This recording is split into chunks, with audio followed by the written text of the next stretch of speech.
বাচ্চাদের যেভাবে বকে। ও মাই গড বেটা, তুমি কি পাগল হয়ে গেছো? এত দামি ল্যাপটপটা তুমি ভেঙে ফেললে? মম, তুমি আমাকে বকলে।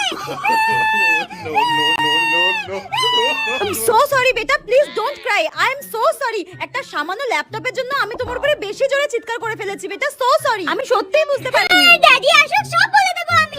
এই রে, আচ্ছা ঠিক আছে, চলো তুমি আর আমি আজকে শপিং করতে যাব। ল্যাপটপ থেকে শুরু করে সবকিছু, তোমার খেলনা, রিমোট কন্ট্রোল কার, সবকিছু কিনে আনবো। হ্যাঁ, রিমোট কন্ট্রোল কার, খেলনা সব কিনে দেবে? আচ্ছা ঠিক আছে মম, ড্যাডিকে আমি কিচ্ছু বলবো না।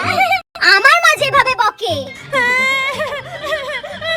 তুই কান্না বন্ধ করলি নাকি তোর এই কান্নার উপরে আরো দুঘা খন্তির বাড়ি মারবো? না, কান্না থামাবো না। দেখবি তুই ইচ্ছা মতো পিটিয়ে নিয়ে এখন বলছে খাবি চ, আমি খাবো না, যাও। চুপচাপ গিয়ে ভাতের থালা খেতে বসবি। কান্না দেখাচ্ছে, আজকে তোকে মারতে মারতে মেরে ফেলে